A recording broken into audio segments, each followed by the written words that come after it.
arraignment of one form or another, the longest in American history, after going to trial and losing every single count and going to sentencing and getting the max.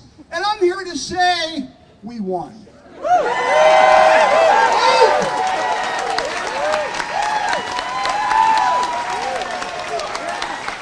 So what does winning mean?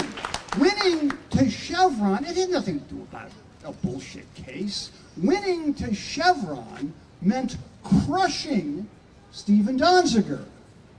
They did not crush Steven Donziger. I mean, he's a bit scuffed, but not crushed. Winning for us was never about beating the case. We knew that wasn't going to happen. Winning for us meant, number one, using the courtroom to expose Chevron's greed, its mendacity, and the judicial enablers that helped them do this. That's right. And we won that. We did that. Winning meant that Steven Donziger, despite the pressures that were put on him, didn't fall apart. He had the support of his fantastic family, his wife Laura, his son, and it's got to be hard as a teenager when you're talking about what did you do this weekend? Well, I drove my dad up to prison. Okay, but he endured all of that. Most important though, winning means building a movement, a coalition, a group of people who have gone on and will continue to fight the climate fight against Chevron, and will make a point wherever, even in the judiciary hearings, to condemn Jennifer Reardon, the miserable lawyer for Gibson, Dunn, Crutcher. Right. None of this would have happened but for all of you. So yeah, it does depend upon what you mean by winning, counselor. I'm going to stop. I know Steven has many, many, many great ideas for what you should all do after today. And I'm sure you're waiting to hear them. For my part, I'll simply say the climate fight, of course, as we know, continues with increasing urgency. So join and work with New York Renews or 350 or Uprose, or if you're in a frontline community, work with those folks. Show up at a May 3rd. Marilyn, where's the May 3rd? May 3rd hearing for the scoping plan at the Climate Action Council. Brooklyn. Okay, there are all kinds of things that you must and can and should do in addition to maintaining your solidarity. But most important tonight, before we pick up the urgent tasks of tomorrow, let's have a good time. And tomorrow, back to saving the planet.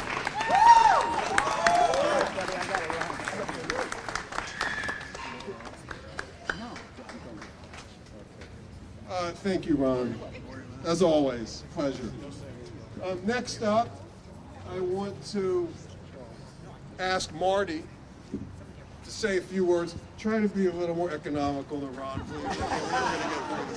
Hold on. This man deserves a proper introduction. Okay? He is a legend on wheels.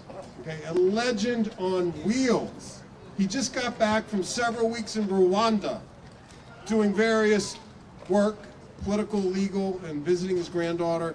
Marty we met like 5 years ago. We've become fast friends. I can't even keep up with him. He's awesome. Go, Marty.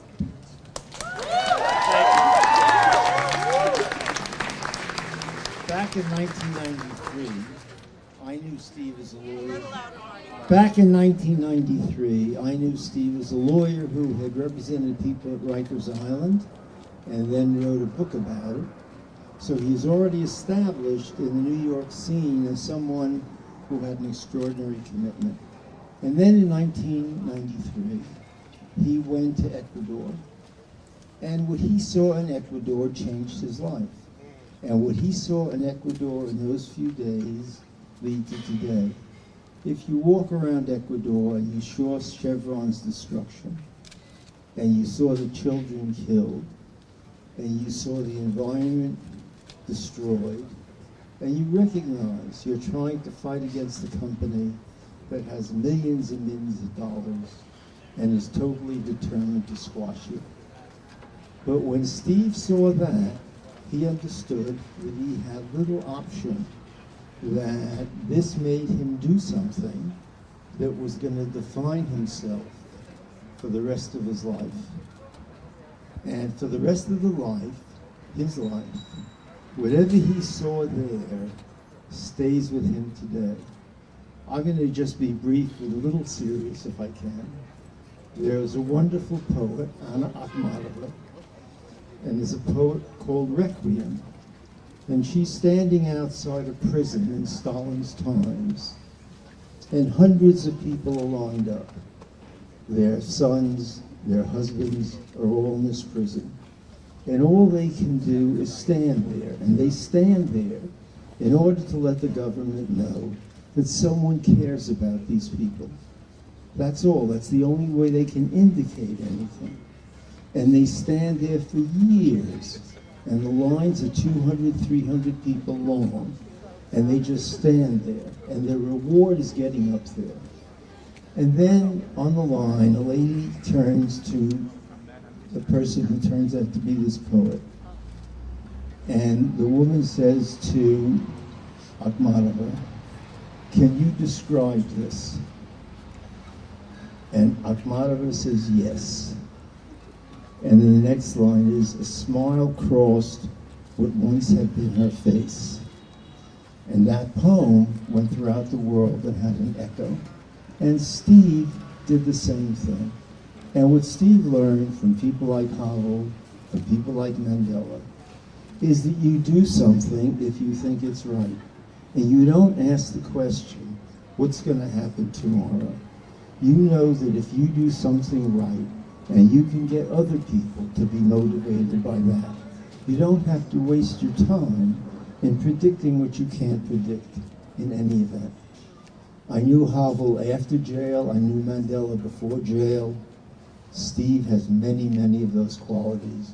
He saw something, he was moved, and that's why we here are 29 years later.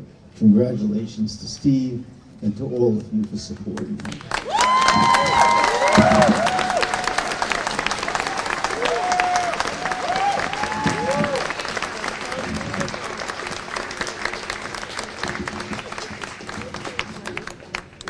Thank you, Marty.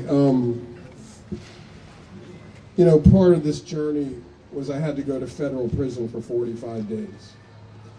And Judge Preska, who presided over my contempt case, she's connected to Chevron because she's a leader of the Federalist Society. And Chevron's a major funder of the Federalist Society. And her legal basis, her legal theory about me was that I should stay in my 7th floor apartment up there. We had many rallies here, and I spoke from my apartment because I couldn't come down to the street. Because she thought I was a risk of flight, that I was going to actually facing a misdemeanor, the smallest possible offense in the federal system, that I was going to abandon my family, my wife and my son, and flee the country and become an international fugitive where I would face a 20-year sentence if I were to get caught. That was her theory. After I had never missed a single court date in any case in my life, and in 28 years of practicing law, I didn't have one single grievance filed against me by any client. I'm a risk of flight. It was all a plan by Chevron and their judicial allies to keep me locked up so I could not do my human rights work and could not advocate. And when I was in prison, the prison was locked down because of COVID, for the most part. We barely got out of our units. It was a low security prison, but the conditions were more like a high security penitentiary. Marty was one of the few people who managed to work his way into the prison. And I'll never forget that day. when you came to visit me.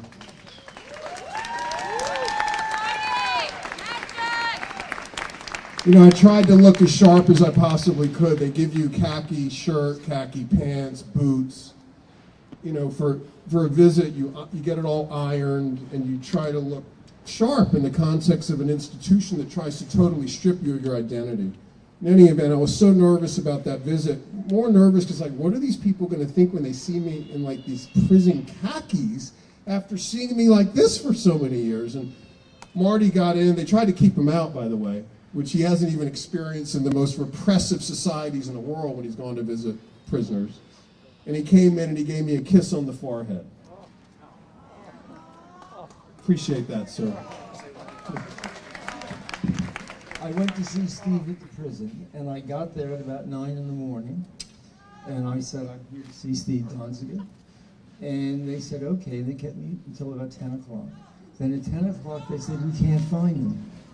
I said, what do you mean you can't find him? This is Danbury up in Connecticut. They said, we can't find him. I said, I'll stay for another hour. I stayed another hour. They said, we can't find him, and the time to let you in has ended, so you have to go home. And then I got into a car, drove about half an hour, and a police car came up, stopped me, and told me they found him. They found him 3 hours later in this tiny prison. Next, I want to introduce someone I met about a year ago online, and we became friends. Many know her as really one of the most extraordinary actors and artists of our generation. I've had the privilege of getting to know her as a friend, as a humanitarian, as an activist, as a mom, as a really cool woman. So I want to introduce my friend Susan Sarandon.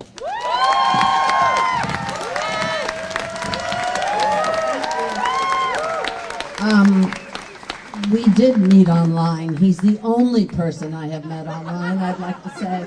It sounds a lot sexier than actually how it turned out.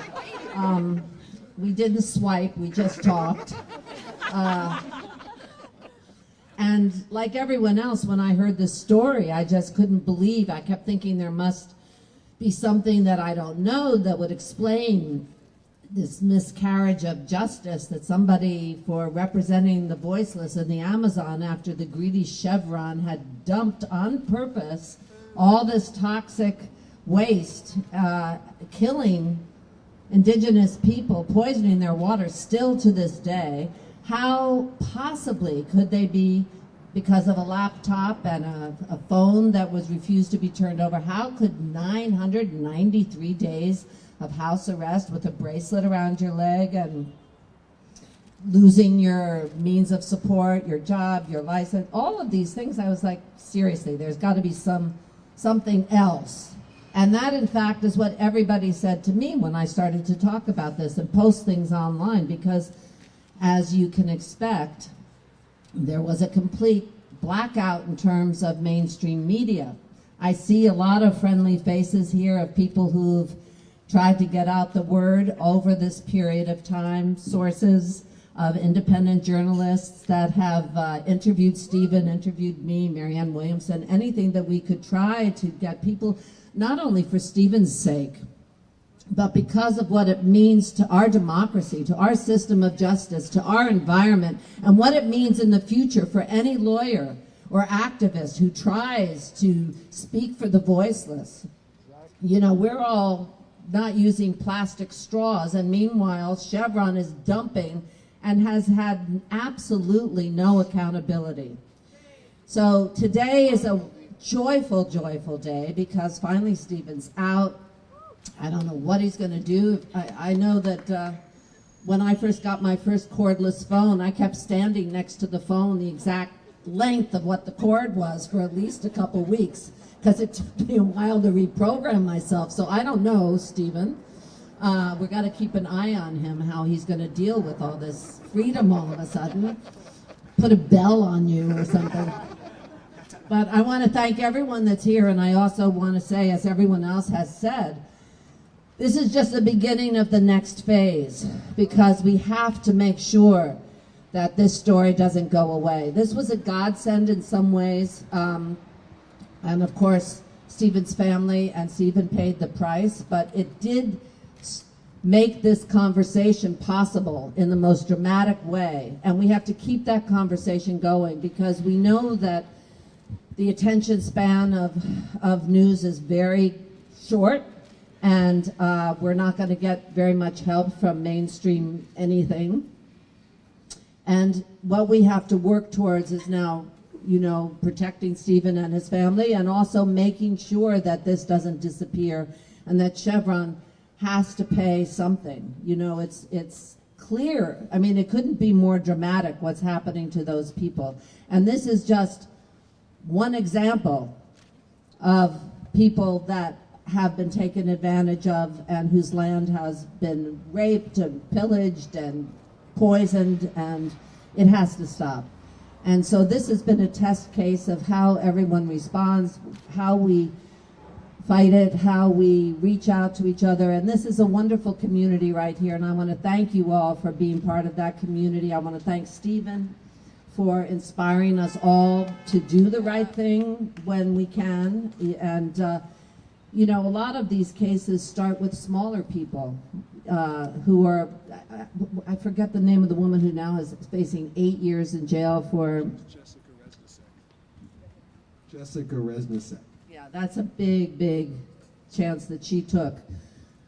But in our own way, whether it means talking to your neighbors, talking to your kids, encouraging them to understand that it's not over, no matter what this administration does in terms of fracking and everything else, that we have to keep holding on with the belief that community is stronger.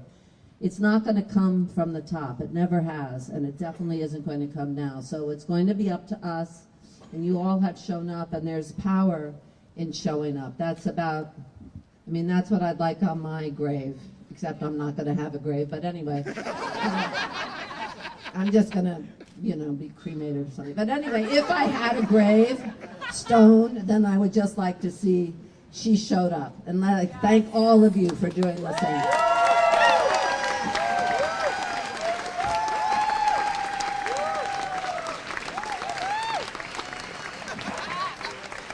Thank you, Susan Sarandon. We have several more very interesting speakers, and we're going to go through them one by one, including Professor Nesson and my friend Jason and Katie Halper and so many people. And my wife, Laura Miller, is going to speak. And Jada. Next, I want to introduce a very, very, very special guest. Someone who I think has already changed and has the potential to really make a radical paradigmatic shift in this country through his leadership and the leadership of his many colleagues with whom he works. The man who helped win probably the most significant labor organizing movement in recent history, Mr. Christie Small. Actually, one thing, you're probably wondering how we know each other. We actually met about a week or two ago. A mutual friend brought Chris over, and we literally sat there for 3 hours exchanging stories about our respective campaigns, and it was really an extraordinary night. And thank you. I'm honored to be your friend, Chris. Thank you.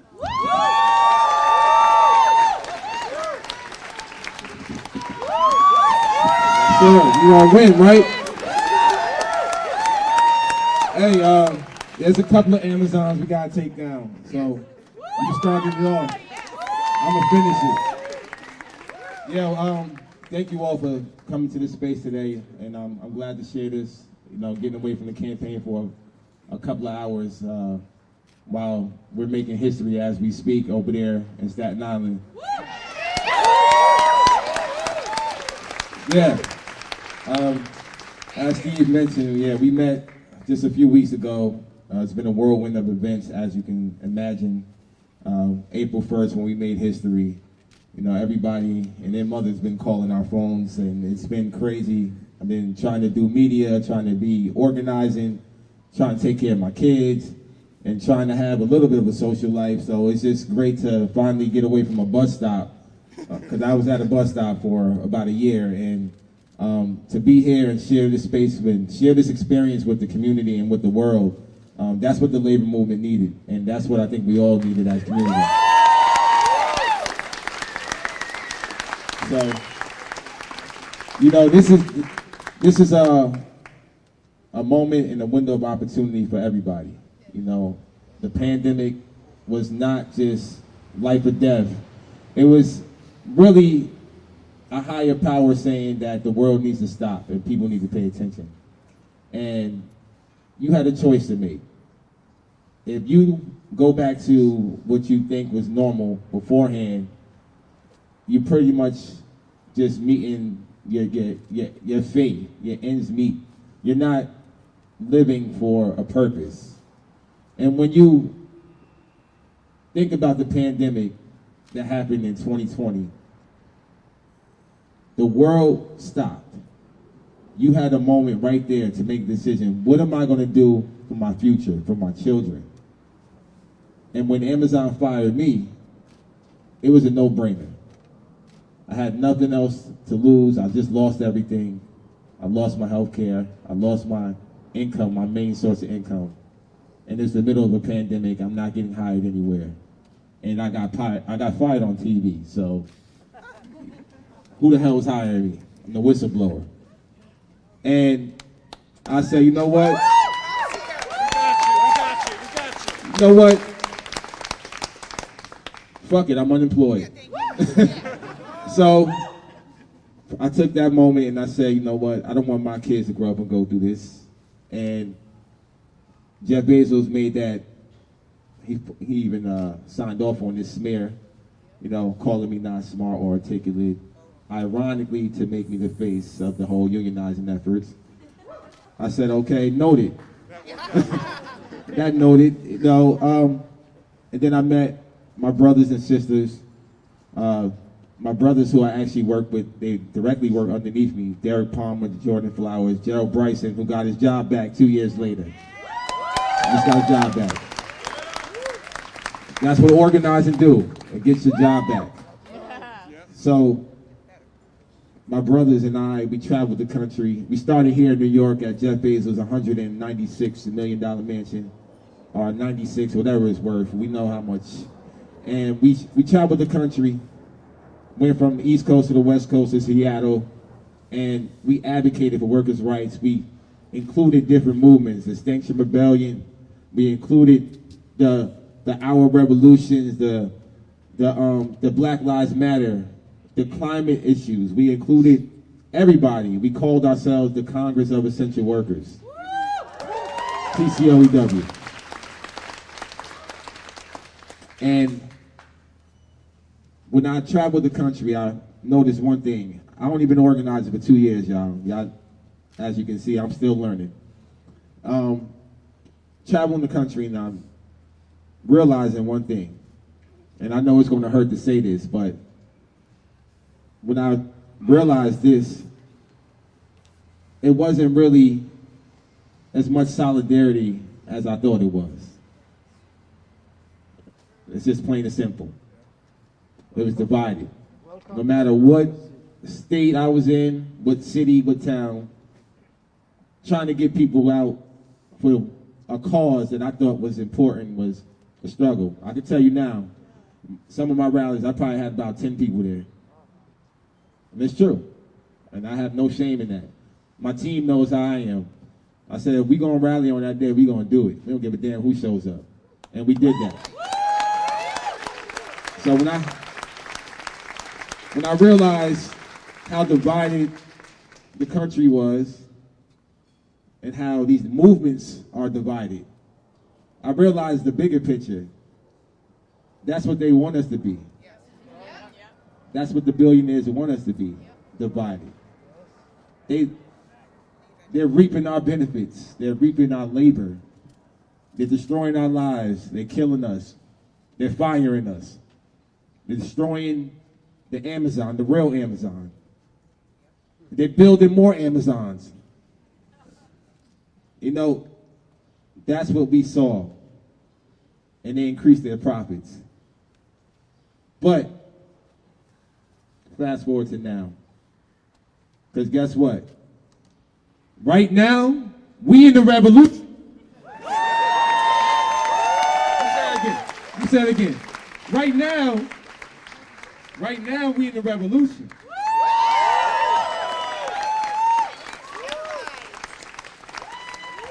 Everybody here is a part of that revolution, right? Look around. It's your whole community here. Every culture's here, ethnicity, backgrounds here, right here, in this one street for him.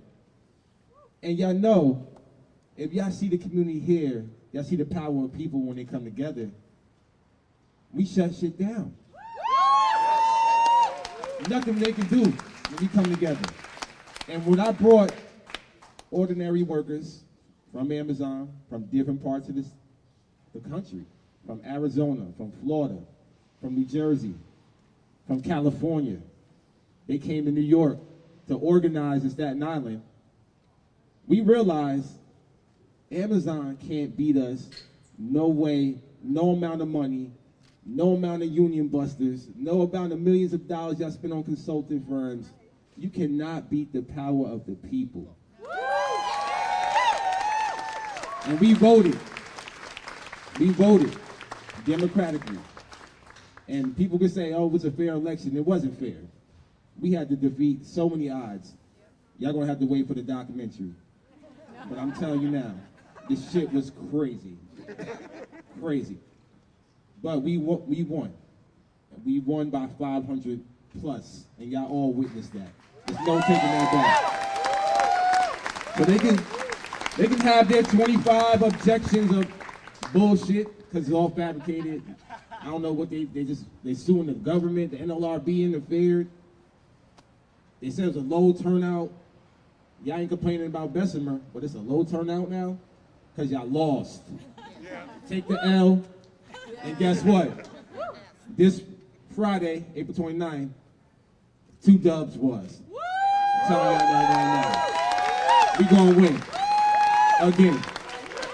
And not just again, we gonna win again, the day after that, next year, forever. Because this is the revolution.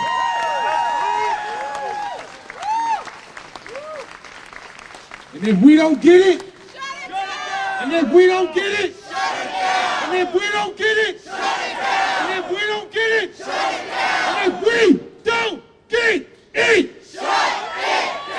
one more time, we don't get it. Shut it down. Power to the people, y'all.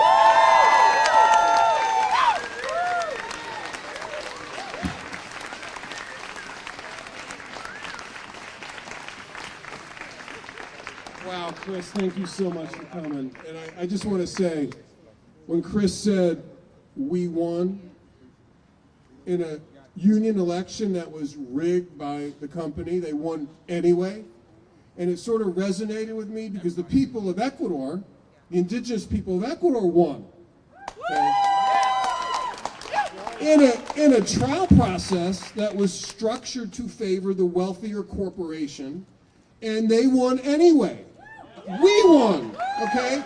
And I just want to point out, no matter what they try to do to me with my detention, there is a judgment out of the courts of Ecuador where Chevron insisted the trial be held for $9.5 billion against Chevron that Chevron refuses to pay, and they are going to pay that judgment. If the gods and neutral courts have anything to do with it, okay? And I want to just also say that that judgment was affirmed by 6 different appellate courts, 28 appellate judges, and they want to focus totally on me, and we're going to take the focus right back to the people of Ecuador that Chevron is poison, and we're going to talk about it at the end. But first I want to introduce a very special guest, waiting patiently, Professor Charlie Nesson. Charlie, can you come up here, please?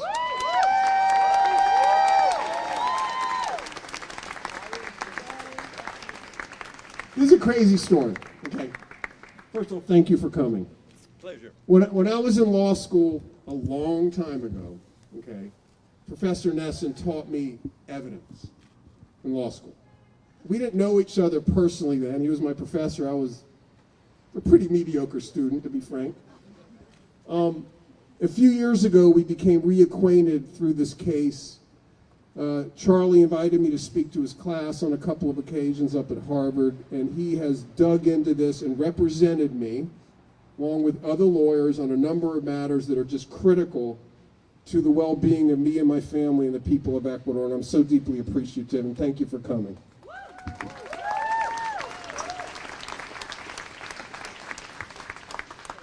A pleasure. Thank you very much, Stephen. Really. I am following a man who has stood up and spoken of power to the people.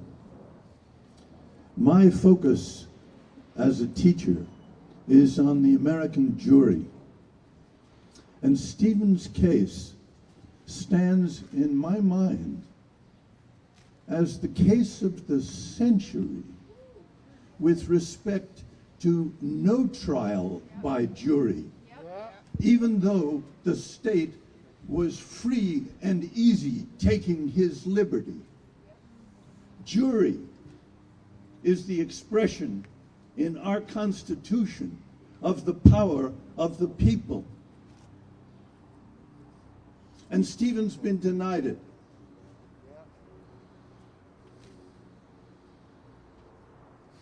I'm here to tell you that as an evidence teacher,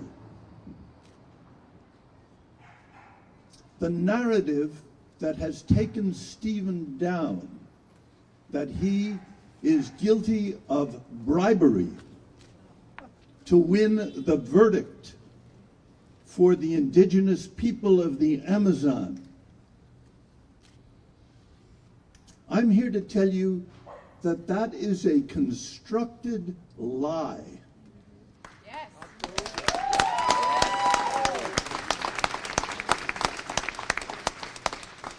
I could go into elaborate detail as to how the leading corporate New York fancy law firm representing Chevron against indigenous people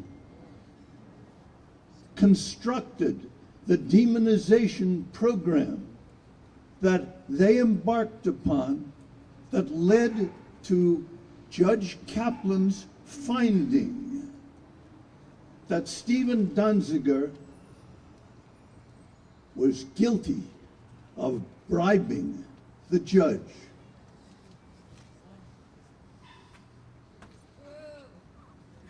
I can tell you that that finding was based on evidence crucially given to the court by Chevron's paid witness,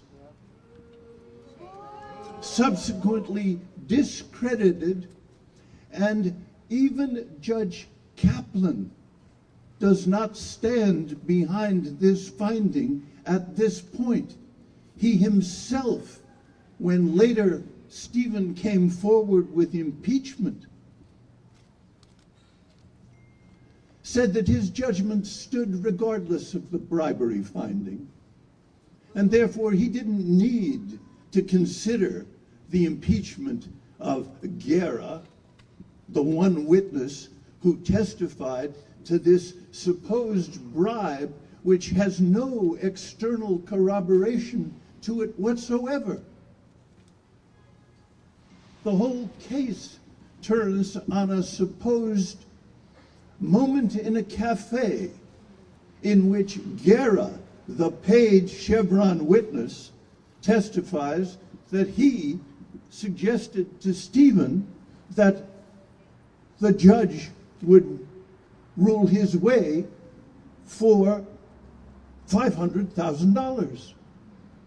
And Stephen said no. Actually, that's Guerra's testimony. And he then says, this same paid witness, that he heard from Stephen's law partner later on, Fajardo, that yes, that would be a deal. And so that's it.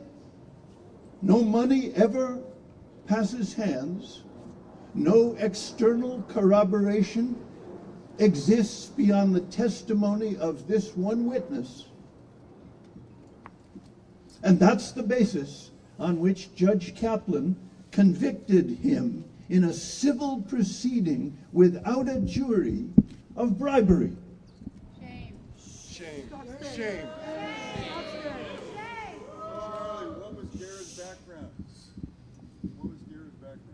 Guerra was a defrocked judge in Ecuador who had become a kind of bagman and who in fact went to Chevron first, supposedly, and offered them the case for a good bribe.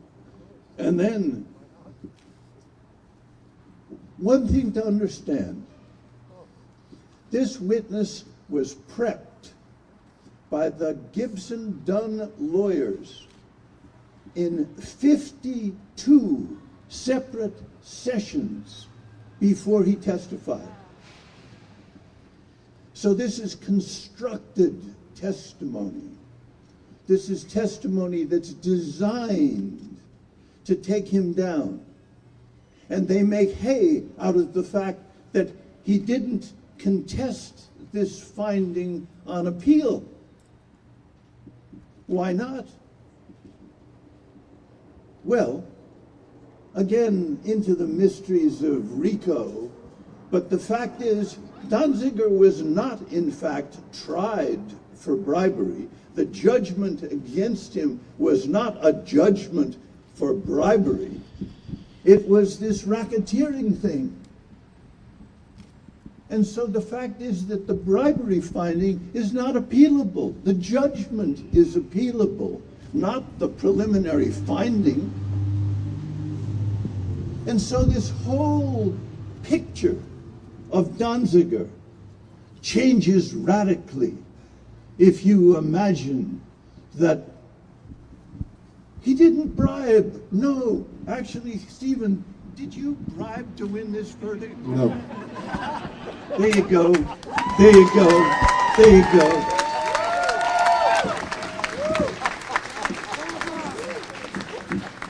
The reality is Chevron bribed this guy with $2 million to lie that I bribed somebody, and the judge believed him over me because the judge, don't get me going, no jury. I want to acknowledge Ness and Charlie's wife has been a huge support for it. Thank you for coming.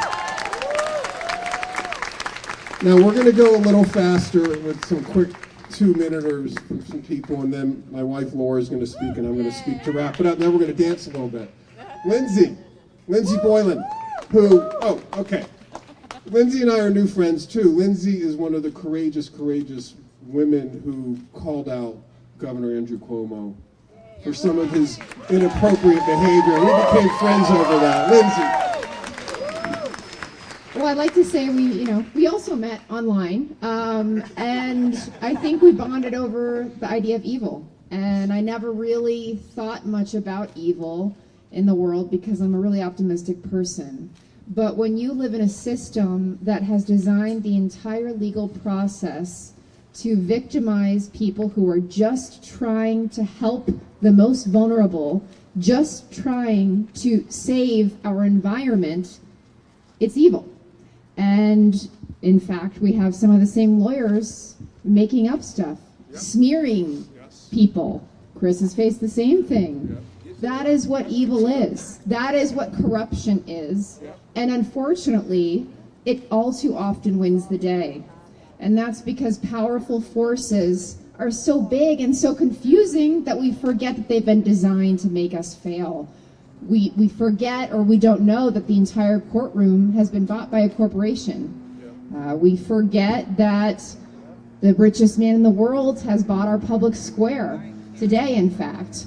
These systems are why our environment continues to decline, because it's all smoke and mirrors. And I have to say, I've just been so inspired by everything that you've done, in part because you've given so much of yourself and so much of your family in it, and you've actually shed a light on the entire carceral system by saying you get calls at 2 a.m., showing people what actually happens, and it's deeply, deeply unjust, and it's deeply evil. So I'm just so glad you're through this, and I know we're going to win this bigger fight, people over power, people over money, because of people like you.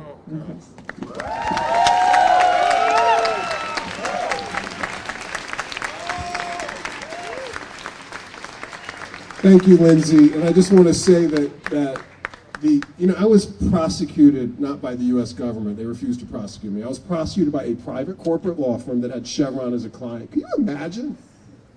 Imagine! I am the first person in the history of this country prosecuted by a corporation in the name of the U.S. government. And the irony is, the Chevron lawyer appointed to prosecute me, Rita Glavin, is also the same lawyer that Andrew Cuomo hired to try to disparage and defame Lindsay and others who came forward with their allegations. Same person, okay? I'm not, where is she now? I don't know, she has her own law firm. Oh, I'm not sure. Yeah, okay. Aaron, get up here. And just go for a couple of minutes. Like, this guy, first of all, he's a law student who has, along with other law students, organized an organization called Law Students for Climate Accountability, which is a critically important thing. Because our big law legal profession, the Gibson Dunns, the Paul Weisses that represent Chevron, Exxon, they are being used by these oil companies to launder very unethical and illegal activities through the law to try to buy time as our planet gets destroyed. Aaron, thanks for coming. He's been a big supporter, and this group is like, they organized a boycott of the Chevron law firm that prosecuted me. I mean, it's just amazing what they've done in support of justice and climate change and me and my family. Go, brother. Thank you.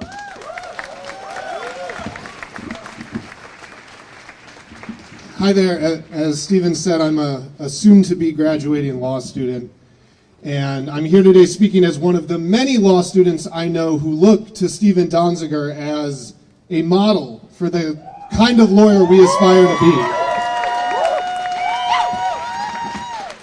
And I don't say that lightly. I think role models are actually really important in the legal profession. It's how the next generation of lawyers gets socialized.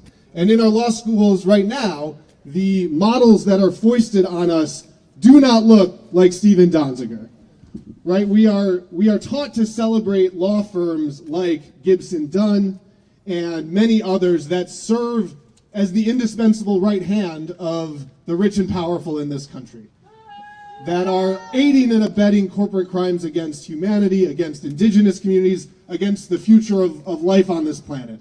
And so to see a different model for what it can mean to be a lawyer, to see attorneys like Steven who are striving to use the tools of our legal system to fight with and for frontline communities and to do battle with corporate tyrants, that can make a huge difference.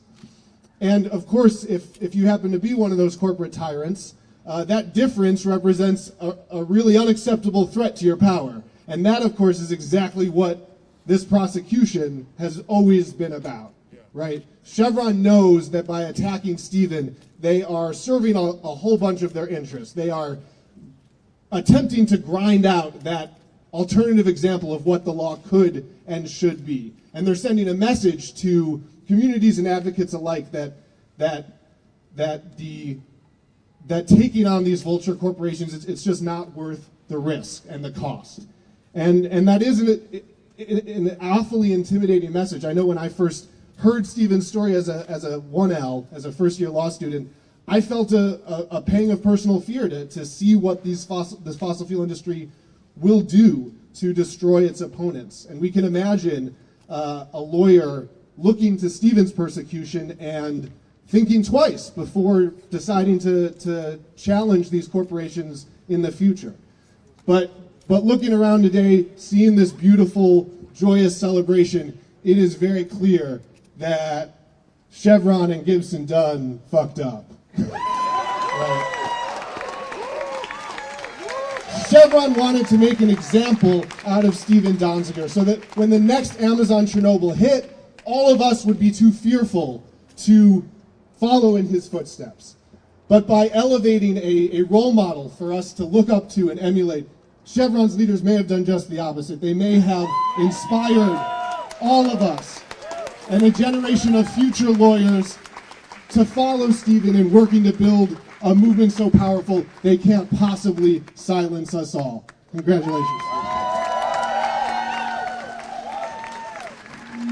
Boy, how's that for the future of the legal profession? Thank you, Aaron. I want to introduce, we got to go fast. I know, we're almost there. Katie Halper, who runs, I met Katie online. No, Katie runs the Katie Halper Show podcast. She's an independent journalist. She's a comedian. She's brilliant. She's interviewed me and promoted my situation and that of my family many times. Thank you, Katie. Thank you. Thank you so much, everyone. Thanks so much, everyone, for coming out. Also, I feel a little conflicted being here. I'm, of course, very honored to speak, but speaking after Susan Sarandon, Marty Garbus, who is the lawyer to Nelson Mandela, Steven Donziger, Chris Smalls, who took on Amazon, it's like my self-esteem is really low right now. I feel like a real underachiever, so apologies in advance for my lacking resume. But no, I did get to meet Steven online, and one of the many women here who met Steven online. But Laura's still by his side. It's so moving. No, everyone here met him online because it was the pandemic and because he was locked up. In fact, whenever you came on my show, I was very grateful, but I was always a little tempered by the fact that it's not like you had anywhere else to go.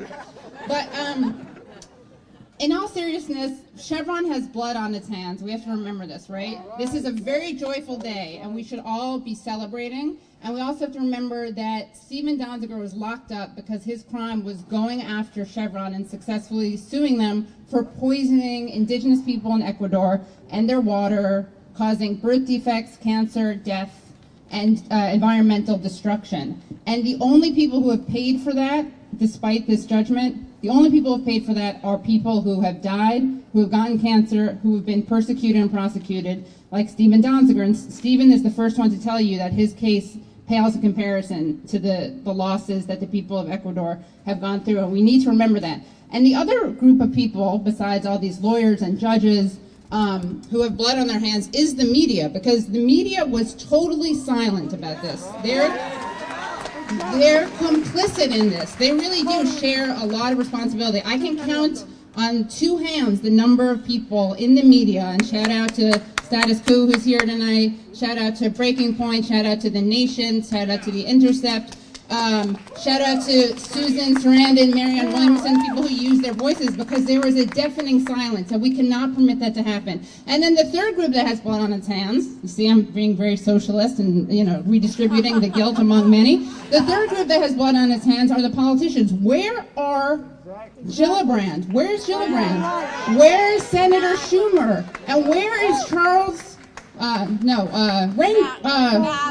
Nadler, thank you, Jerry Nadler. Sorry, Charles Rangel is my guy. Jerry Nadler, he's not available. Okay, well, where's Jerry Nadler? This is a shame. Yeah, I know. So, and I'll wrap up by just saying, Democrats, you're supposed to pretend to be better than Republicans on this. You're supposed to pretend to care about the environment. I know you don't really, but at least, for optics' sake, just show up. Like Susan said, show up. Everyone else needs to show up because they won't, but let's make people at least go through some of the motions. And make Chevron pay, and also exonerate this guy fully and reinstate his bar. I don't know what the legal term is, whatever. I object to his being disbarred. Okay, thank you.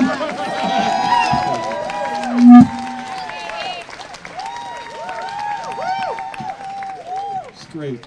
I want to introduce a friend, Avery Side, who's been coming to our rallies over the years. She's been baking cookies and putting the money into the defense fund, and she's a friend, and I really like Avery and admire her so much, and she's a child leader of the climate movement. Avery, take it away. Hi, my name is Avery Side, and I'm a climate activist from Brooklyn. I said it before, but I want to say it again. I'm so happy to have a hero in Steven Donziger. He is someone I can look up to because he cares about the planet, indigenous people, and what is right. He never gives up.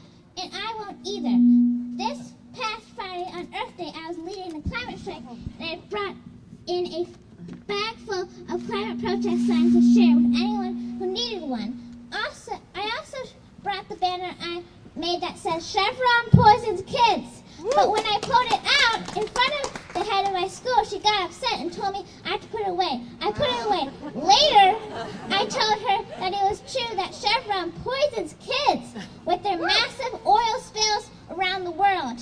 And I told her that Chevron is helping Putin and it is fueling the war in Ukraine.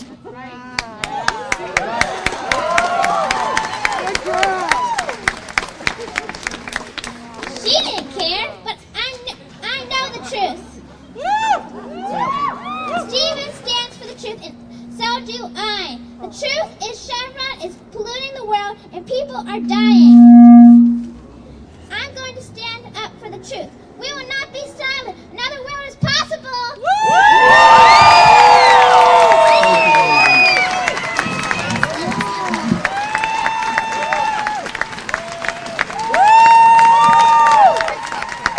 Thank you, Avery, for that great leadership. You're amazing, amazing. Never cease to amaze. Jada. This is getting kind of funny because actually Jada and her husband Alexi, myself and my wife Laura, we met online during COVID through Instagram, and we become good friends. And Jada is a force of nature who's played an instrumental role in keeping the energy in this movement. Well, I've been stuck up in that apartment, keeping connected to the various communities, the Ecuadorian immigrant community, and all sorts of people all over the city and all over the country. Jada, thank you so much. I love you for what you've done. Thank you, Steven. You've enlightened me and my family and all my friends and community, and I don't want to cry because it's been an emotional ride. I told Steven the first day I met him that I will not leave your side, and I was going to drop my projects for a year and just work with him to build a community. And look around. Did we build a community or what? This is power to the people. And let me tell you something about what's happening. I am so excited that Steven is free to walk out of his home. I am so happy that we're going to be able to see our friends walking around New York, having lunch, whatever it is, doing marches together, protests together, actions together. But, I gotta say, but Steven is not 100% free. And that's going to be my personal message to all of you, because we need to keep by his side. Yes. He is still a prisoner of fossil fuel Chevron. I'll tell you why. His bank accounts are still frozen. His bar license is revoked. He can't travel outside the country because his passport is still confiscated. Of course, we're going to work our butts off to make sure that he gets all his rights back. Every single right back. And let me piggyback on what Avery said. So we're all aware, because this story shines a light in all the global stories that Chevron is a crime of in 31 countries. Not just in Ecuador, where people and babies are still dying from cancer. And by the way, Chevron is still profiting from the Amazon forest. 13% of the crude oil from the Amazon forest is still being profited by Chevron. And let's not get it twisted, because they are the fossil fuel criminals of the world. The number one, they are partners with Putin directly. I'll tell you why. They own 15% of the Caspian pipeline that goes from Kazakhstan to an export port in the Black Sea in Russia.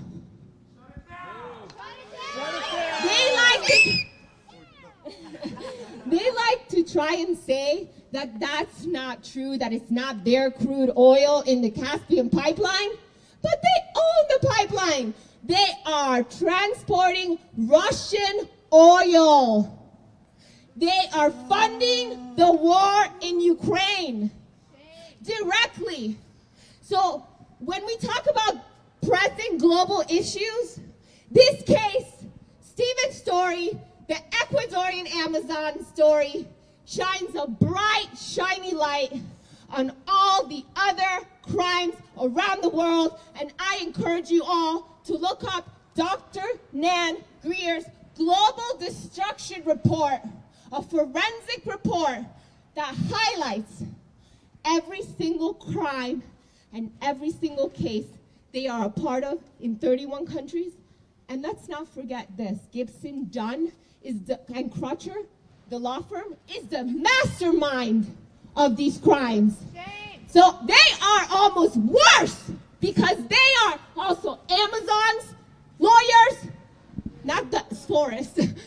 Amazon, the online store, yup. They're the same law firm that represents the global criminals of this world. And that's it. I am done with this shit. And we are all coming out. The fight is not over. The fight is not over. We need to keep growing this movement. Spread the word. Go look at the prison letters. Go look at the t-shirts, amazing t-shirts from New York artists that collaborated to raise money for Steven tonight.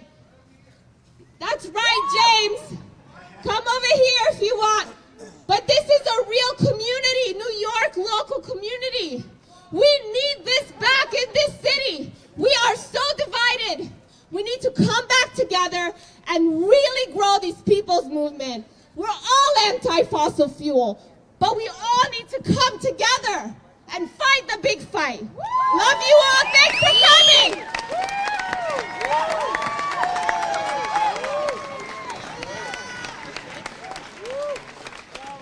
Jada, thank you so much. She brings it every time. It's amazing. Jada, you're amazing. Thank you so much. What energy. Alexi, Jada's partner, husband, friend, thank you so much for your support. Soulmate. Okay. We're going to have, I don't know if everyone's going to get to speak. I'm sorry. I love everybody. It's just, I don't know if we're going to have the time. But I want this man, Jason Adkins, longtime friend, law school classmate. He's known me for over 30 years. Yeah, been there, the RICO trial, this trial, that trial. He's always showing up to support. Thank you. I love you. Was this an event? Now, this is a people's trial. You guys are the jury. You've heard the witnesses. They've talked about the crime in the Amazon. They've talked about who committed the crime. They've talked a little bit about the evidence of the crime, which is over 750 pits of oil contaminating the Amazon, knowingly and intentionally, unremediated after claims of doing so. You heard witnesses about the credibility of Mr. Donziger, who was a hero by any measure. You've heard about the people he studied with in law school. You've heard about the lawyers who represented him of great esteem, who stood by him through the abuse of the criminal judicial process known in the United States as our court system, which is as flawed as any I've seen on the basis of these proceedings.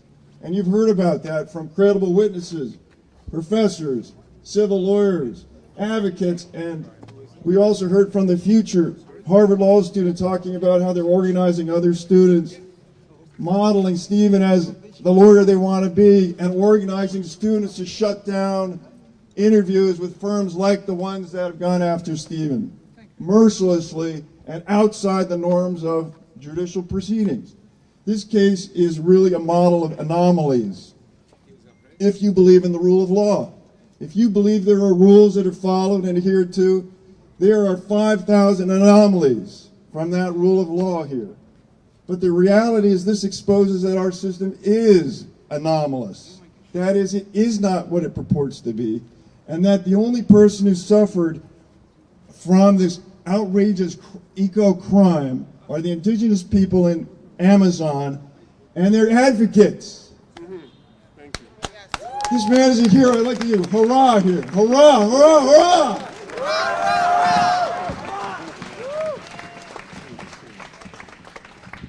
And as a jury, you guys can cast your vote at the end of these proceedings. Yes, I live here. And you don't know. Are there any police around here? Okay.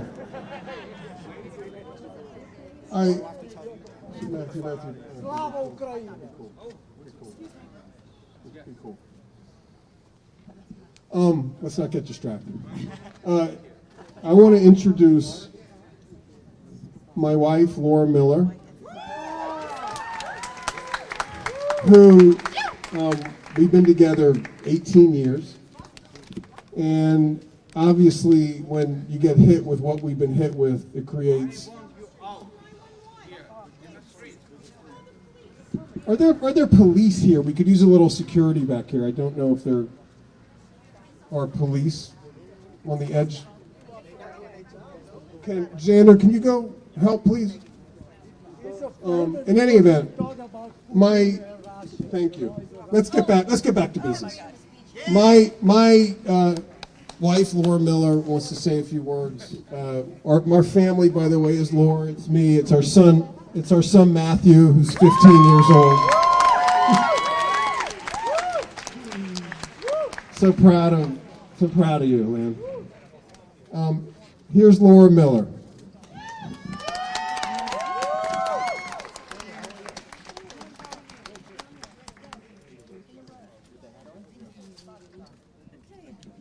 A little excitement. Okay, I am not a lawyer. Okay, so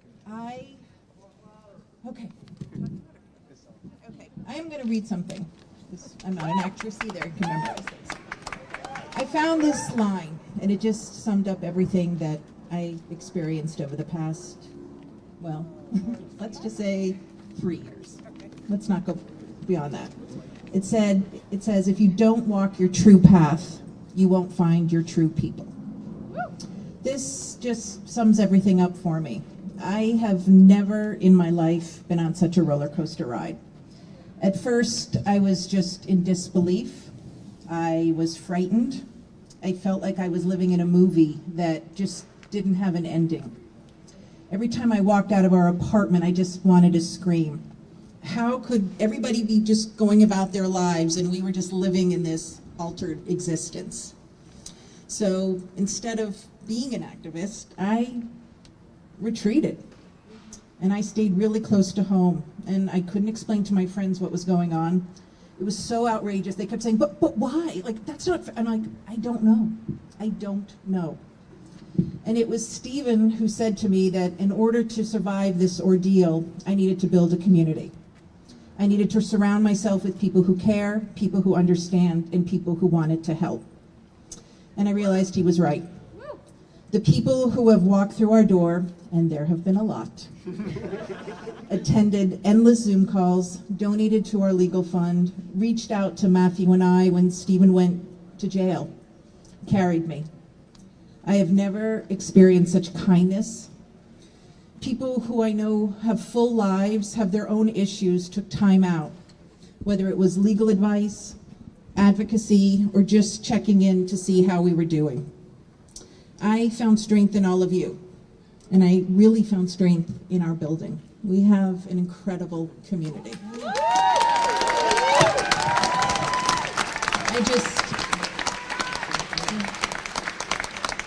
I just want to say thank you. The people I have met, we have experienced something that I hope we don't have to experience again, but it'll never be forgotten, and these are true, long-lasting friendships, and I thank you all from the bottom of my heart.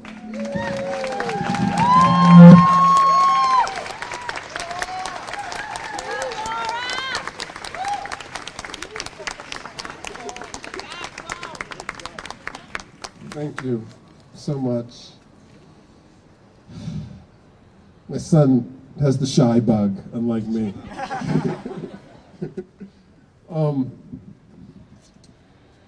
Is there anyone else who wants to say something? Ray, do you want to say something? Oh, Sarah Lee, get up here. Okay, I'm going to talk in a second, but Sarah Lee Whitson is a law school classmate with Jason and myself. We have such a long history. When we were in law school, our third year, we actually organized a human rights mission to Iraq to assess the impact on civilians of the U.S. bombing in the first Gulf War. She's a powerhouse lawyer, human rights activist. She's executive director of DAWN, which is Democracy in the Air, stands for Democracy in the Air World Now. It's founded by Jamal Khashoggi, the great Jamal Khashoggi. Sarah Lee, I admire you so much. Thanks for coming. Thanks everyone. This is so impressive and heartening and moving, and I'm so happy to be here with all of you guys. And I know that we're here praising Steven to the highest peaks, and he deserves it. But I also want to say that all of you who are here are playing such an important role in giving us energy and spirit to keep this fight on. And I want to say that the whole world is watching and seeing how the American community, the New York City community, is coming together to defend one of our own, to defend a brilliant activist who I can tell you from personal experience has never wavered over many, many decades for his commitment to justice, for his commitment to righting the wrongs. You guys know him from the Chevron saga, but I know him in a way that goes much, much, much further back. That allowed me to know from the very beginning that if Steven was involved, it was a right and just cause, and that's why I'm here today. Steven has been a remarkable hero, and amazing that he's standing with another hero who has not just inspired America and Americans and the American working people, but people around the world. I cannot overstate the importance of our being here today together to stand with Steven, to stand for the rights of Americans, because we are giving hope to people around the world. We have something very precious to preserve here. A very, very dear friend of mine today in Turkey was sentenced to life in prison for a bogus charge of attempting to overthrow the government. That is what happens if we allow companies like Chevron to infiltrate our judiciary. Today it's in Turkey, it's starting to happen here, and we have to be on high alert. Yes. There are people who are seeking to take advantage of our being asleep, of our taking for granted things that seem easier. We have to fight, and Steven is fighting to demand justice here from actors here that we're responsible for, that we take ownership of. So I hope everyone can give themselves a round of applause for being here, for standing together, and really for serving as a role model for the whole world. I really so proud of what Steven has assembled and what Laura has assembled and what Matthew has assembled. So you guys are awesome, and we're gonna keep it up. Wow. Will, I want to introduce Will Menaker, founder of the Chapo Trap House podcast. Will Menaker! Listen, we met online, swear to God. I don't know how we actually met, but Will invited me to the podcast, and man, did everything got really elevated after that. I'm deeply appreciative. You do a great job. Thank you. All right, everybody. I'll keep this nice and short. As Steven said, yes, we did meet online, but I'm the only one here today who actually did send him nudes. So thanks. Thanks. He wasn't interested, but I found out about his case, and man, it was compelling. To whatever extent that my podcast was able to bring some attention to Steven and his case, it will forever be an honor of my life. Like I said, I'll keep it real short. Let's start this party. Steven, I didn't want to come empty-handed. This is for you and your family. So, still celebrating with popping bottles tonight. Thanks so much, everyone who came out. That's all I got. Man has great taste in champagne. And, okay, Ray, come here. This is the original anti-corporate labor man. Okay. Ray Rogers, he's fought Coca-Cola. I don't know how many companies he's fought through his career. Now he's taken on Chevron. Ray, take it away. On your behalf, who's been an inspiration, we all relish that Steven the Lion is finally out of his cage. Oh boy, they're in trouble. But we also understand that there are tens of thousands of indigenous Ecuadorians confined, impoverished, and suffering in Chevron's toxic waste pit. So our job again is just beginning, as Steve said earlier. While all this is going on, the head of Chevron was paid over the last 3 years $85 million. His stock is worth over $300 million. Shame, shame, shame. But you want to know something? It even gets bigger than what's happening in Ecuador. It's what they've done to our courts. America has been built on a foundation that we rule by law, not by people and corporations. This company has destroyed the very foundation that America was built on, and we have to stop it. Now, I want to make it clear that I support Stephen, but what I do is independent from what Stephen has done. I want to make that clear because of what we're getting involved in. I want you to all go to the website, letsbeatchevron.org. Go to letsbeatchevron.org. And what I've said to Stephen and others, and I have some background to back it up, we have got a strategy. We're going to need some real support that we can force Chevron to clean up its mess, pay them $9.5 billion or $50 billion within 3 years. Okay, the strategy is there. I'm very confident that it can be done. And for those of you old enough, and I hate to say this, Susan Sarandon over there? Susan? Okay, well, Susan would know the film Norma Ray. I don't know how many ever heard of the film Norma Ray. Well, I was the person that came in and solved that problem. Beat the J.P. Stevens Company with a corporate campaign. The same type of campaign that we need to take on Chevron. Stephen, you are a great friend, and Laura, you are incredible, and Matthew, you too. And I've been so happy to be able to work with this lady here, Jada. Thanks, Steve.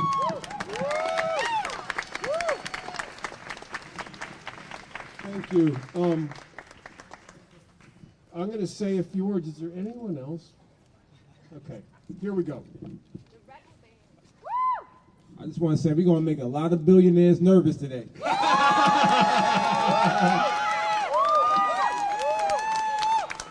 Isn't it incredible? The guy's like taking down Amazon, and like I've been fighting over the Amazon. I mean, there's something going on there. I don't know what it is. You got to think about that. So.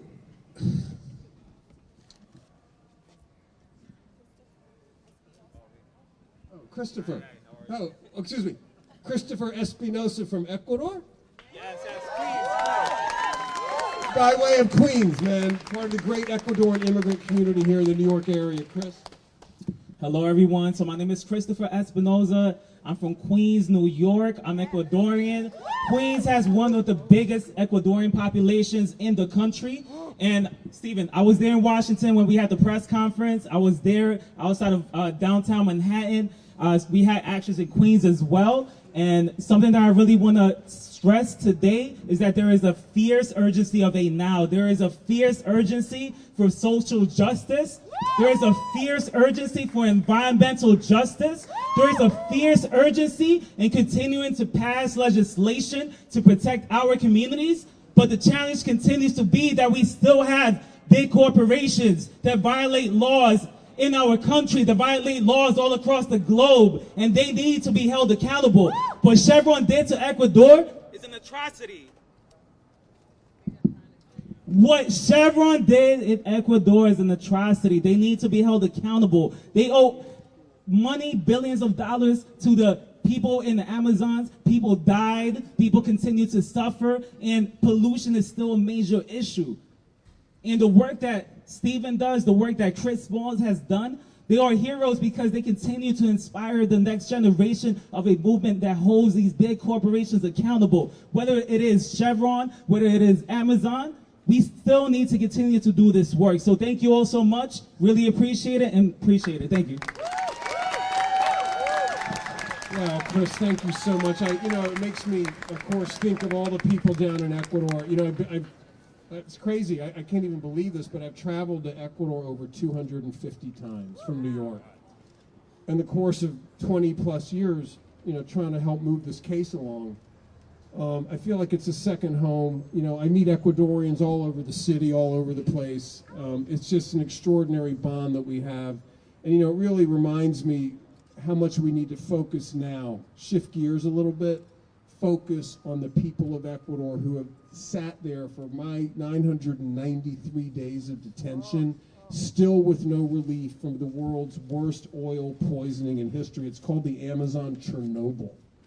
For those who don't know, Chevron deliberately, through its predecessor company, Texaco, deliberately, they made this decision to dump billions of gallons of cancer-causing toxic oil waste into rivers and streams that the indigenous peoples had used for millennia for their drinking water, for their bathing, and for their fishing. That's the fundamental, in my opinion, environmental crime that this company committed. And their attacks on me are tricky, right? We need to protect me, and God, I need protection. Okay, not just up to this point, but going forward. But I'm also being used by them as a weapon of mass distraction. Okay, they don't want people to think about the crimes they committed in Ecuador. They want people to think about Steve Donziger. This is not my case. I'm a lawyer on this case. Okay, this is a case owned by the indigenous peoples of the Amazon of Ecuador and the rural farmer communities who united in a class to win a major, probably the most epic legal environmental case in history. It is not the Steve Donziger case. It's not the Steve Donziger case. But it is connected, isn't it? Because to the extent I can be protected, they're protected. They're attacking me to attack the people of Ecuador and undermine the money that Chevron owes to them for the mass industrial poisoning that occurred over a 25-year period, like the mid-'60s to the early '90s, and it's all still out there. So let's be very clear about that. I do need help going forward because I am still, as Jada pointed out, in some peril. I mean, it's sort of unclear to me exactly how much, but we have to be prepared because these people at Gibson Dunn are capable of really anything. I mean, they've shown their true colors. So we have to be prepared for that. We have to be prepared to keep pressing President Biden for a pardon of me. People say, why are you seeking a pardon if you did nothing wrong? Well, I'll tell you why I'm seeking a pardon. Because the legal system here in New York, as far as my case is concerned, is dysfunctional. It is broken down. There's nowhere to go anymore. All the judges are united in backing these non-jury trials that are based on this constructed lie, as Professor Nesson pointed out. And we cannot, as Sarah Lee said, accept living in a country where human rights lawyers get locked up. What is going on? I mean, people say, would you do it over again if you knew this would happen? I mean, who the hell could imagine this kind of thing happening? Okay? Who the heck, when you calculate out, getting involved in a case, as a lawyer, you're going to get locked up? Okay? That can't happen. We must all work together to ensure that this never happens again. And not only that it never happens again, that this bogus criminal contempt conviction that put me upstairs for almost 3 years gets erased by a president who needs to walk the walk on climate. Okay, we cannot let President Biden make all these fancy campaign promises about climate and then allow massive drilling on public lands and allow a human rights lawyer who's a frontline defender to be locked up in his own country. We can't let that happen. So, Sanction Chevron Biden! Woo! I'm trying to figure out how to end this. Just started! We got the rubber band. Start music. No. Anyway, I guess we'll end it, or I'll end it by just again expressing my deepest heartfelt sentiments to every single one of y'all, everyone around the world who's joined our community. We have created a community out of this. Chevron started this trying to silence me. They failed. Okay. That's right. They tried to demonize me. I don't think they succeeded. I think they failed. And, what's crazy is they tried to isolate me so everyone would feel demoralized about doing this work. And the opposite occurred. Yes. The opposite occurred. People saw the injustice of what was happening, and they flocked to this campaign. I mean, oh, by the way, we have a website if you want to sign up, if you haven't yet, called freedonziger.com. We're not going to change that, by the way, because I'm not fully committed. I mean, fully free, I'm sorry. I am fully committed. A little confused. I also just started a Substack, by the way, where I'm going to be an independent voice and journalist free of corporate censorship, because the New York Times continually for years has refused to cover the fact that a American lawyer is sitting here for 3 years, and they cover, you know, and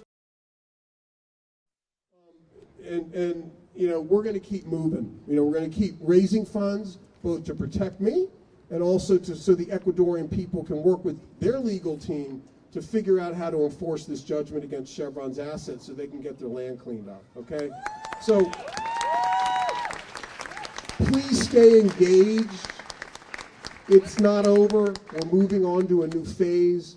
It's about going on offense and trying to make this company comply with the rule of law and pay the judgments that it owes to the people of Poison in Ecuador. Thank you so much. We're going to have some music. And this is about celebration. But look, there's more work to do. There's more work to do, no doubt. But tonight is about celebrating the fact that my detention is over. I'm so happy.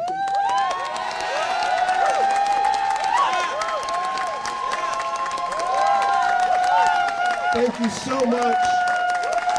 No more calls from the halfway house in the middle of the night.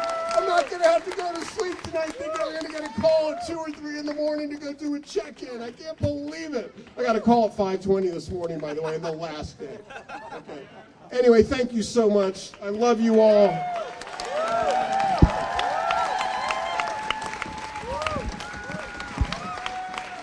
We have a band here, Rebel Band. Here, oh, 5 minutes they're going to play. I'm so sorry. Thanks, everybody. We are going to welcome the Rebel Band, Extinction Rebellion's official band. And we're going to have some fun because they're going to shut the streets soon, but we're going to keep being rebels and dancing until they shut it down. So have some fun. Get some Vita Coco. Thanks, Joy. Thanks, Suzanne. Thanks, everybody that helped. Jeremiah, Bianco, Matt, Xander. You're amazing. It takes a village for this kind of movement and this kind of community building. And I'm just so grateful to you all. Thank you so much.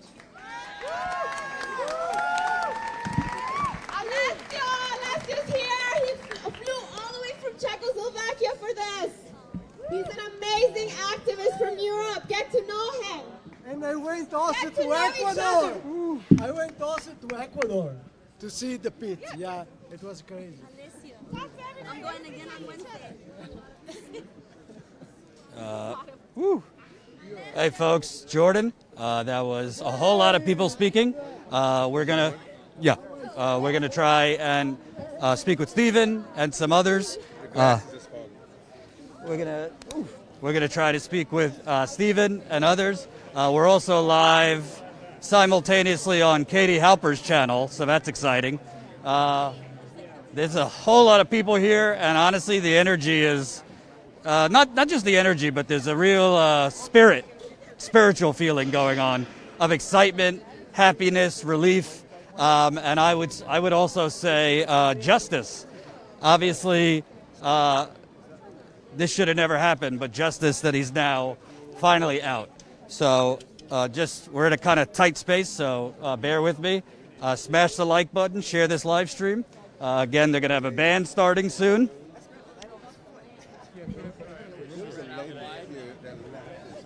Hold on.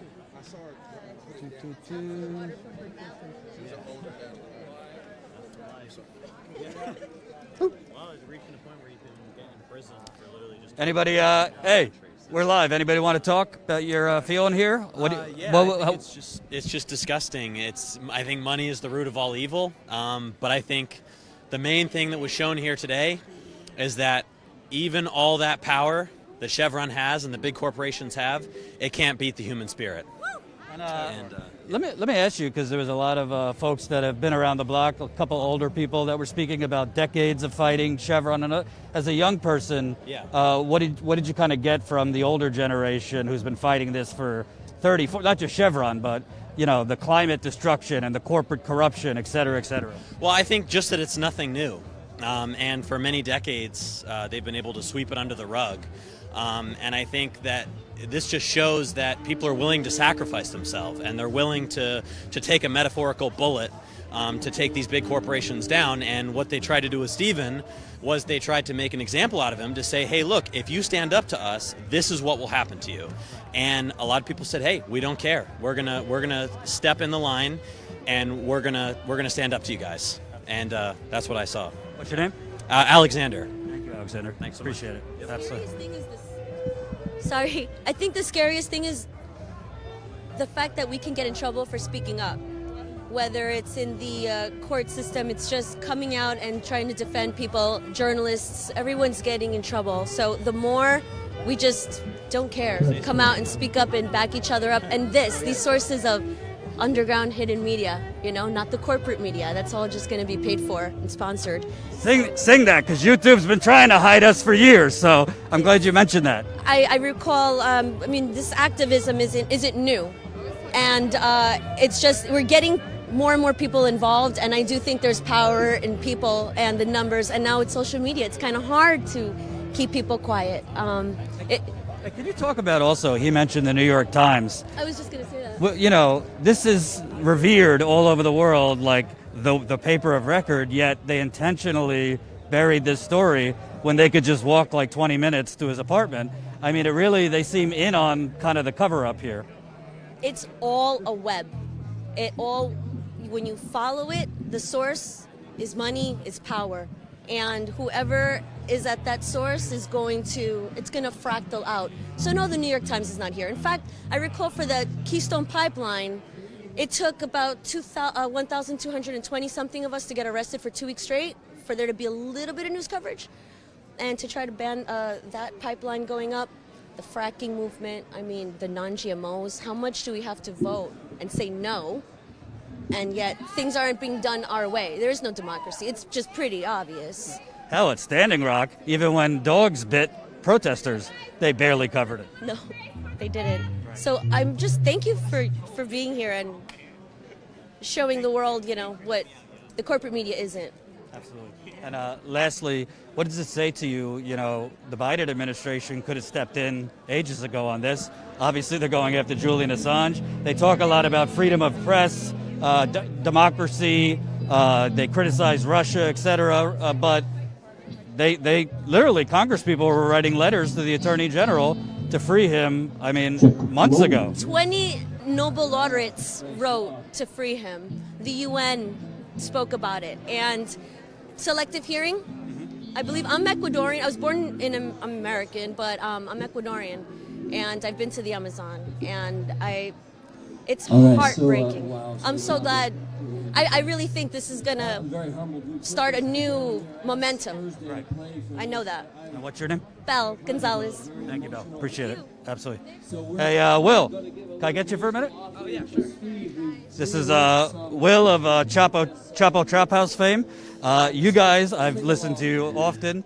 You do political comedy. Could you even make up an act, or to think about this? Like Steven was saying. It's a Coen Brothers comedy, where everyone dies at the end, or maybe not. Maybe it's a happy ending.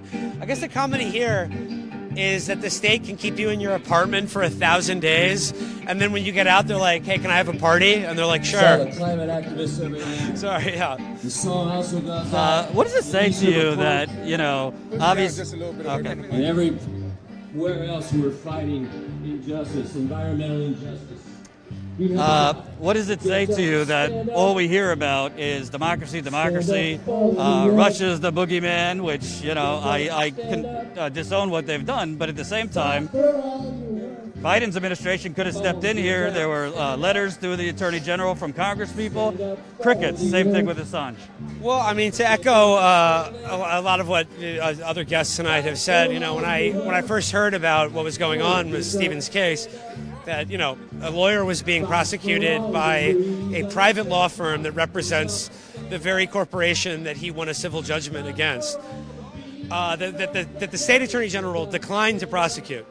that a judge just appointed a private corporate law firm to prosecute an American citizen.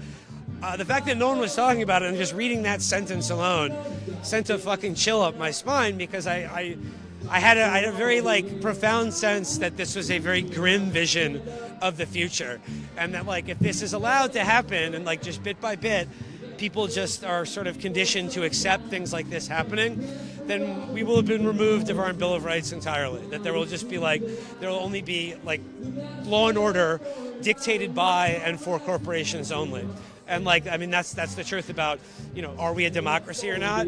Well, I mean, I don't know. Like, look at this case, you know? Well, that's why I call it the United Corporations of America. Yeah, sure. And lastly, can you kind of talk about, obviously there was the Bernie wave of 2016, 2020, then a lot of cynicism and hopelessness, but I feel just covering the Amazon workers' victory, there's kind of an energy. I don't want to oversell it, but there's kind of a new energy among workers, among activists, not really waiting for DC, but like taking things into their own hands. Yeah, I mean, like, because like I think the lesson of 2020 is that like there's no one coming to help us. There's no one coming to help us, and I think people that can inspire extreme despair and cynicism, or it can inspire the opposite.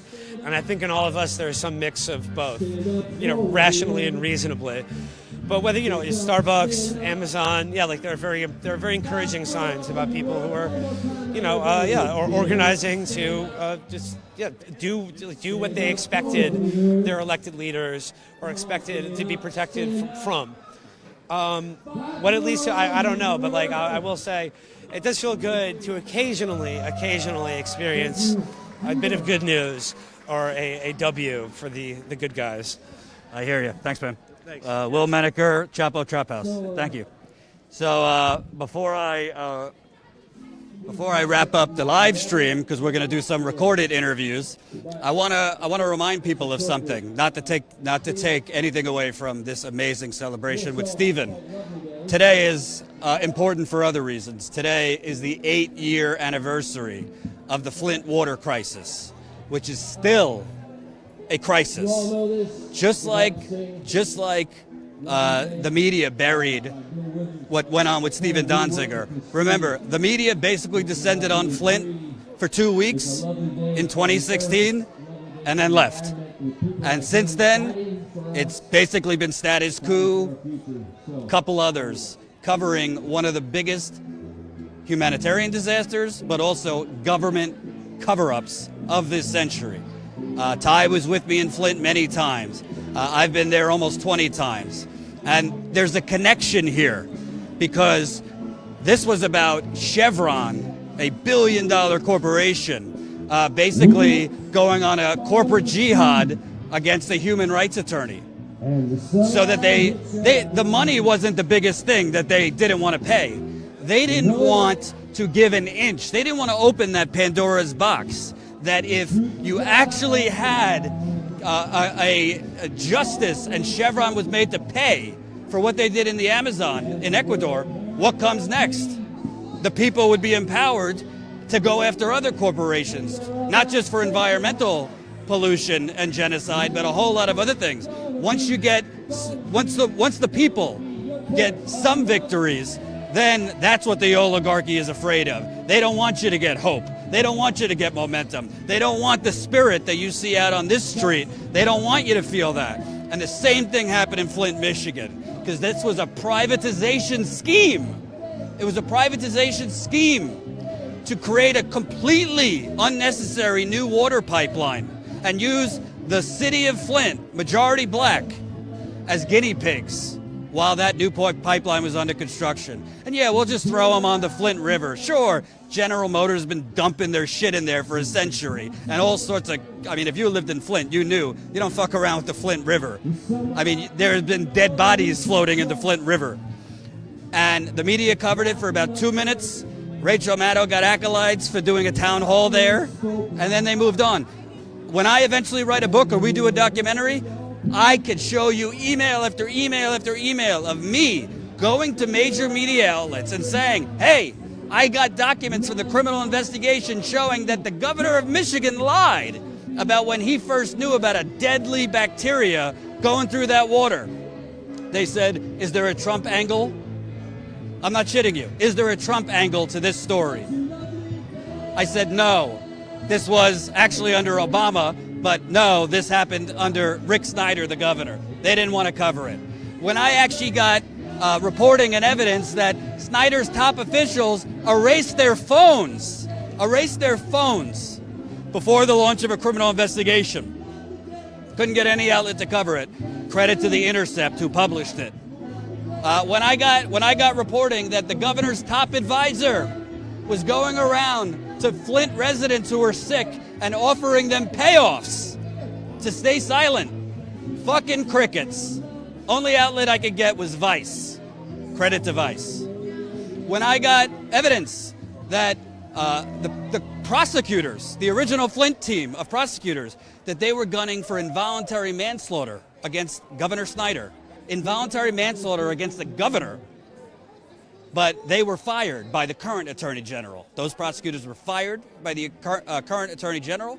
When I reported that, crickets. Do you know a New York Times editor said to me via DM, maybe I'll release it one day. A New York Times editor said to me, that's a great story, but wasn't this kind of known already?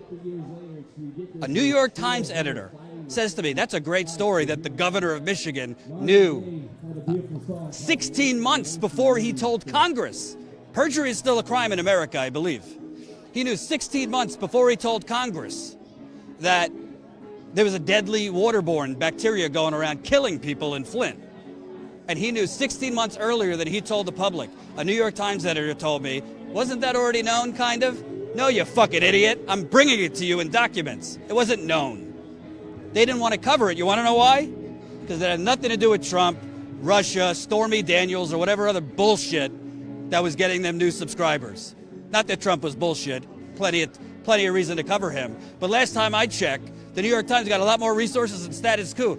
I've lost money, not just with Status Coup, but me personally, when I put my own money to keep going back to Flint. And there's a connection between Flint, again, 8-year anniversary today, and this injustice.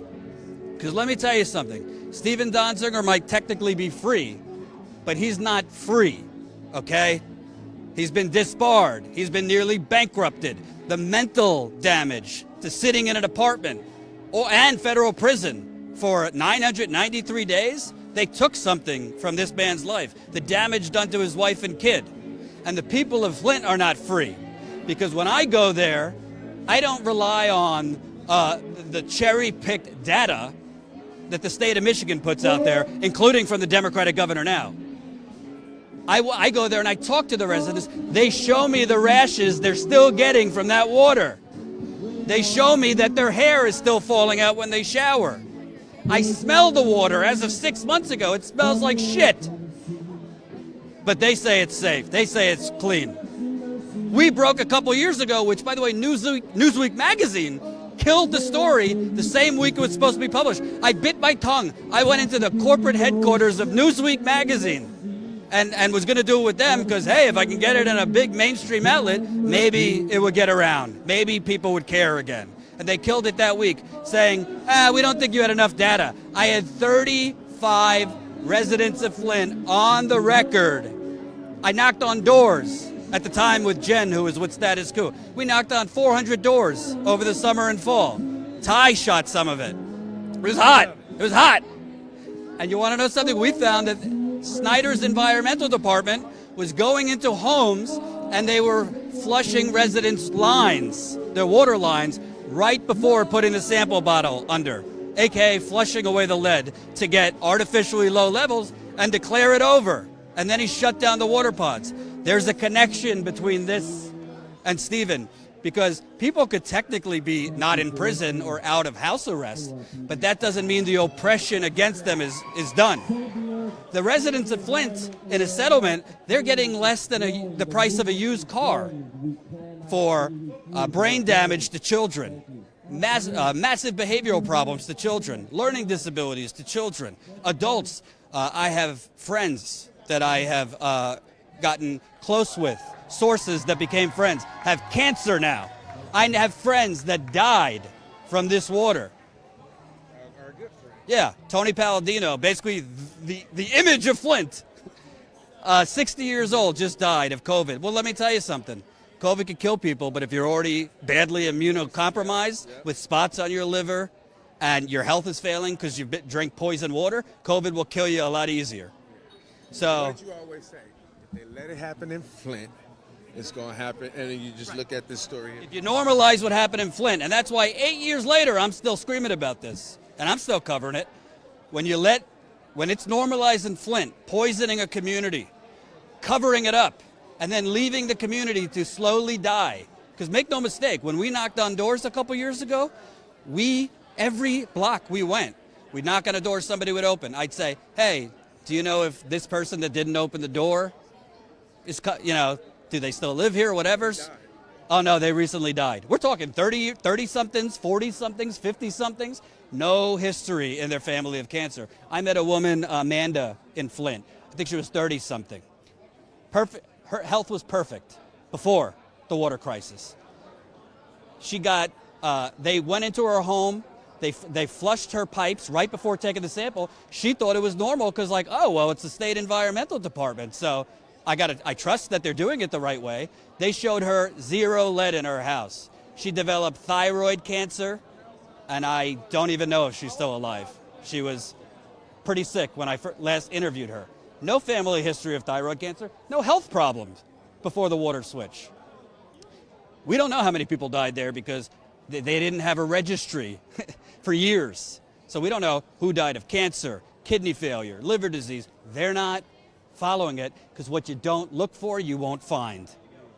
And most importantly, on the 8-year anniversary today, not one government official, EPA, state of Michigan, Governor Snyder, local officials in Flint, not one is in prison. Not one is in prison. Hey, I'd like to interview you in a minute. Not one is in prison. Not one has even seen a jury trial.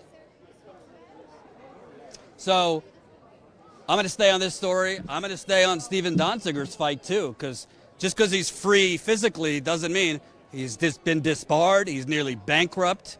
His reputation has been not with the activists here, but broader society has been tarnished. So we need to continue covering the fight, because to me, that's why Status Coup exists. And if you don't know, if you're new to us, subscribe. Because I was out here for the past year covering this when no one else was. Just like with the Amazon victory, I was out there a year ago at that warehouse. I was there 7 or 8 times. I'm there when it's not sexy. I'm there when it's not going viral. Okay? I'm not tooting my own horn. I'm saying it's important because whether we win, whether we lose, whatever, it's important to continue covering the fight. Not just elections, but movements. It's important to continue covering the fight because I got news for you. CNN ain't going to do it. MSNBC certainly not going to do it. The New York Times hasn't covered this for years. And frankly, there's not a lot of independent media doing it. So thank you for watching. We're going to record some interviews too that you'll be able to see on Breaking Points. Today we announced a new partnership with Breaking Points with Crystal and Sagar. So I'm excited about that. A lot of our on-the-ground reporting will be seen exclusively on their channel, which gives us a whole lot more exposure that we really, really need. So thank you for watching. If you're not yet a Status Coup member, consider signing up. StatusCoup.com/join. You can become a member for $5 to $10 a month. It makes a huge difference because we got to keep the lights on. Flights, hotels, rent a car. We're going to Cleveland this weekend to cover Nina Turner's congressional election. So we'll be there days before her election. It costs money to do real journalism. Please support us. StatusCoup.com/join. Peace out.